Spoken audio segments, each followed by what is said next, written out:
नमस्ते। हम पिछले वीडियो में मार्था जो आपकी कविता है उसके प्रश्नोत्तर को पढ़ रहे थे।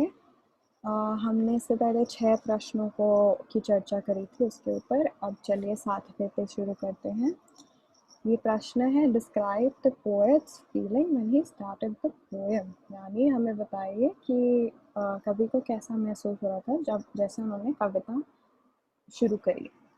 तो अगर आपको याद होगा तो फिर शुरुआत में सब अच्छा ही था। सब बहुत ही हंसी खुशी हंसमुख कामिंग सा, हैप्पी, रिलैक्स्ड, एकदम सूदिंग, ट्रैंक्विल वैसा था कि शांत सा, एकदम खामोश सा, अच्छा लग रहा था पढ़ते हुए। तो इसका उत्तर होगा कि in the beginning the poet seems to be in a happy relax state. The poem begins with lovely descriptions of Martha and the magical stories she tells. यानी शुरुआत में सब अच्छा था, रिलैक्स्ड सा था, और कविता शुरू होती है मार्था के शारीरिक रूप को बताते हैं कि कितनी सुंदर थी मार्था, मार्था के हाथ कितने सुंदर थे, मार्था की शक्ल कितनी सुंदर थी, and the magical story she tells, और वो कितनी सुंदर सुंदर जादू भरी कहानियाँ हमें सुनाती थी। पर audience is in a relax state. उनकी ऑडियंस भी, यानी हर ऑडियंस मतलब हम ना, उनके जो बच्चे जो सुन रहे होते थे मार्था की कहानियों को, वो बच्चे भी बहुत रिलैक्स, बहुत ही आलस सा, आराम से एकदम बैठे हुए थे विद देयर एल्बोज लॉलिंग। यानी उनकी कोहनियाँ ऐसे ढीली सी एकदम आराम से बैठ के सुन रहे थे। Lost in her beautiful features and stories, एकदम खो गए थे मार्था की आँखों में, मार्था की खूबसूरता में, मार्था की आवाज़ में खो गए थे। उसकी कहानियाँ उनको इतनी पसंद आ रही थी। The poet seems to feel joyous and at peace। यानी ये सब लिख तो ऐसा लग रहा है कि कवि को बहुत अच्छा लगा है, कवि काफ़ी खुश है, काफ़ी आरामदायक स्थिति में है, काफ़ी आराम से बैठा हुआ है। He is content to be narrating Martha's tale to his readers। वो बहुत खुश है कि वो मार्था के बारे में इस कविता में लिख रहा है, और कविता में मार्था के बारे में इतनी अच्छी अच्छी चीज़ें लिख रहा है। And seems to enjoy creating atmosphere. और हमें ऐसा लगता है कि कवि को मज़े आ रहे हैं ऐसे सपने जैसा एक माहौल बनाने में, जहाँ सभी इतने आराम से हंसमुख बैठे हुए हैं। चलिए आगे बढ़ते हैं। अब हम वर्ड स्टडी वाले क्वेश्चंस पे आते हैं शब्दों के साथ।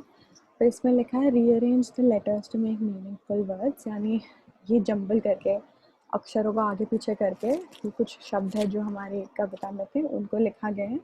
तो पहले वाले का होगा स्लिम, SLIM, यानी पतला, बारीक। इसमें क्या होगा, BEND, बेंड, यानी झुकना। ये क्या होगा, YOUR, यानी योर, यानी आपका।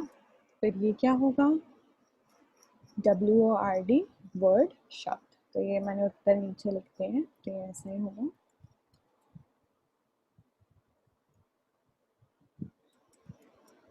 फिर है ये इसमें हमें फिगर्स ऑफ स्पीच, यानी अभी तक हमने काफ़ी ऐसा बोला कि poem symbolises, the poem is a metaphor for childhood and how temporary it is.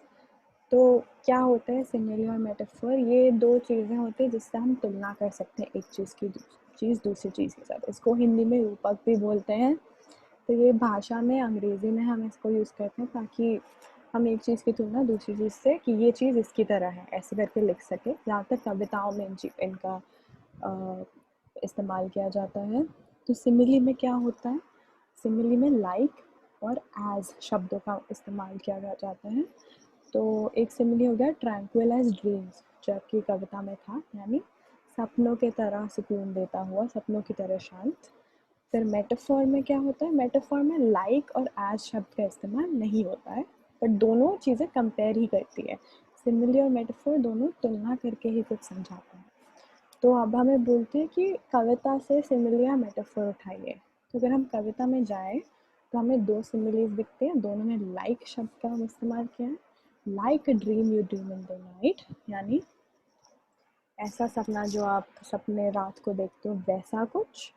Like clouds in the Heights of the sky, यानी ऐसा कुछ जो ऊंचे ऊंचे बादलों की तरह हो। और मेटाफर क्या होगा, मेटाफर में लाइक या एज नहीं होगा, पर मेटाफर में भी लाइट, उजाला की, लीफ ग्रीन, मतलब वो पत्ते जैसा हरी लाइट, मतलब लाइट को हम पत्ते जैसा हरा बोल रहे हैं, तो फिर ये चीज़ भी मेटाफर होगी। चलिए, यहाँ ये वीडियो अब समाप्त होती है। हमने पूरी कविता को पढ़ ली है। आप पिछले वीडियोस पे जाके एक और बार समझ सकते हैं। धन्यवाद।